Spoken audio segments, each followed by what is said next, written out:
Magandang tanghali, nagbabalik ang BTV Newsbreak. Nanindigan ng Armed Forces of the Philippines na kanilang ipagpapatuloy ang airstrike sa Marawi City. Ayon kay AFP spokesperson Brigadier General Restituto Padilla, walang nadadamay na inosente sa kanilang airstrikes dahil sa kalkulado anya ang bawat pag-atake sa ere ng militar. Git pa ni Padilla, epektibo ang ginagawa nilang airstrike sa bakbakan sa Marawi. Patunay nito ay ang 32 sa 61 napatay na miyembro ng Maute ang nasawi sa pamamagitan ng airstrike. Matatanda ang umapela muli ang Marawi City Government sa militar na tapusin na ang airstrikes nito sa lungsod. Sa ngayon, nagpatupad na ang City Government ng curfew mula alas 8 ng gabi hanggang alas 5 ng umaga. Sinabi naman ng 1st Infantry Division ng Philippine Army na wala sa kamay nila ang pagpapatigil sa airstrikes. Ayon kay 1st Infantry Division at Philippine Army spokesperson, Lieutenant Colonel Joar Herrera, sinabi nito na ipagpapatuloy nila ang paghahanap ng nasa mahigit 1,000 pang mga residente na humihingi ng tulong upang makaiwas sa mga terorista. Panibagong elite forces ng pamahalaan ang tumulong sa pagtugi sa mga terorista na nagtatago pa rin sa Marawi City. Also, as promised, we'd like to give the latest updates as of May 29 from the armed forces. We will not be joined by the spokesperson this morning, so we will simply just give you their report. First, precision airstrikes have been judiciously used to prevent collateral damage and employed at specific targets of resistance to protect our troops and to hasten clearing of the city of terrorist elements who continue to resist. We call on the remaining terrorists to surrender while there is an opportunity. Civilians killed by local terrorist groups as of yesterday, May 29, has been 19. Civilians rescued, 560. As of 29 May, 121 were rescued, and from 26 to 28 May, 49,390. Also, enemy killed.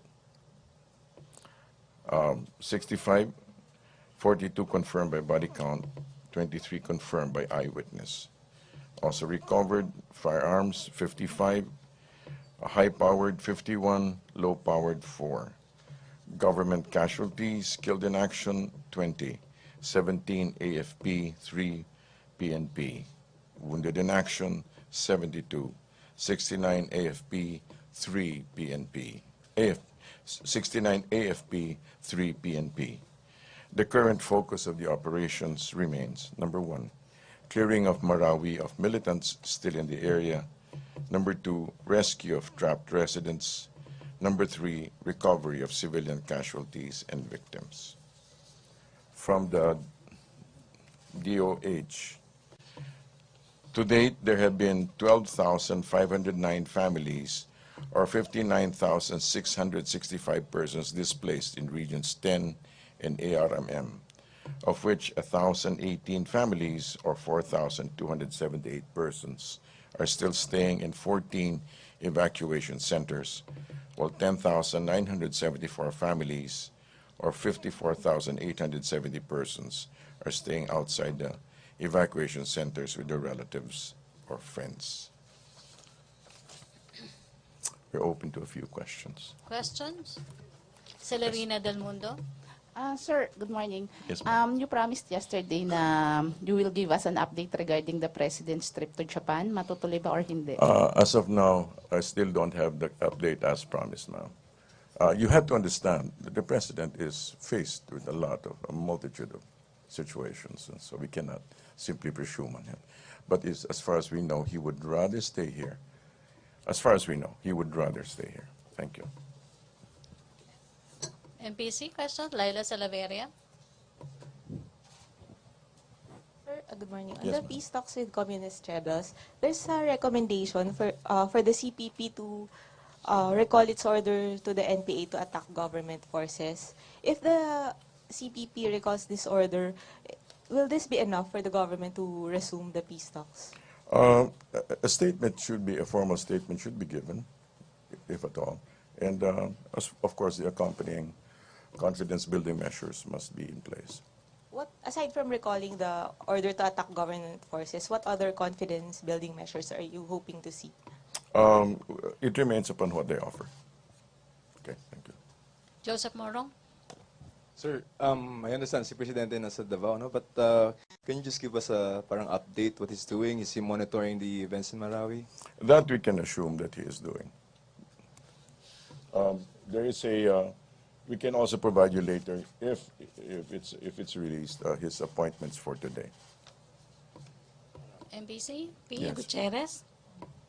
Sir, comment lang. Yes, ma'am. Netizens have discovered that the Philippine News Agency have been using an old photo in its story about soldiers in Marawi.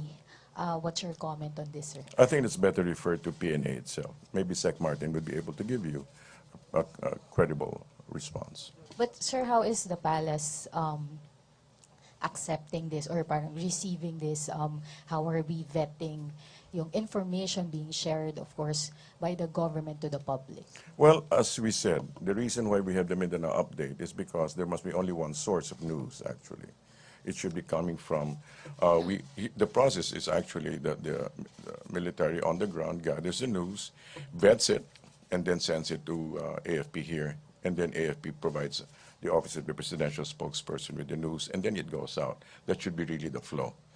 And so if you're asking me about how are we vetting everything, I just told you how we do it, and I believe that's pretty credible. So that ought to be the proper flow. But what about, sir, the PNA? Like I said, you might be better off by asking Secretary Andanar. Thank you, Pia. Ate Tuvera? Morning, sir. What was discussed last night between the President and, I guess, the MILF in Davao, sir? The details regarding that, we don't have. Okay, thank you. Joseph? Sir, dun lang sa call on the terrorists to surrender, can we expound on that? Well, Why is there such a call for terrorists when we have an operation already? Come again? Why is there such a call when we have a military Well, to operation? lessen the damage on the ground, definitely, to lessen the damage on the ground, and so that civilians will be less affected. And next question, please. Okay. Well, Laila? Yes, ma'am. Last week, the President was reported as calling on the terrorists that they can solve the problem through a dialogue. Yes. How serious is the President in initiating talks with them? And is there even a mechanism for this? Well, already he has opened the doors, right? I mean, as you can very well see. But the mere fact that he states it, that means to say that he's open to it, and if the mechanism is he has opened it, and there should be some adequate response to that.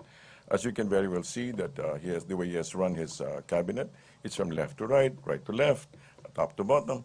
In other words, he's very, very open to dialogue. So his sincerity regarding the matter should not be questioned. Yes. But sir, there's an ongoing operation, so where is the opportunity for them to come in and... They can always back channel, right? Okay. Is there an appointed emissary for this? Or? Well, that I don't know. But if so, they can always find a way. But sir, isn't it the policy not to negotiate with terrorists? Not to negotiate with her, definitely. But in this particular case, we have that's already policy. Okay, so I will not presume on that. The only thing I can respond to is the fact that the president himself has said this is open. So, there. Ace Romero? Yusek, will the President push through with his plan to expand the coverage of martial law to include illegal drugs? We don't have policy on that. We don't have policy on that. Although I think he said, regarding expansion, no. But regarding expansion, we don't have official word on that. Because he mentioned that he's going to issue a general directive to include the drug menace in the scope of the martial law. Then we will have to wait for the general directive. Okay. Thank you. Okay, questions? No more? MPC? Okay. Otherwise, Thank you, thank you. Presidential Spokesperson Ernesto great Abella. lunch. Thank you, NEDA Secretary Pernia. Thank you, Yusek Lilibet David, and ASEC Paulo Alvarez. Thank you, MPC. Back to our main studio sa Radyo ng Bayan, NPTV.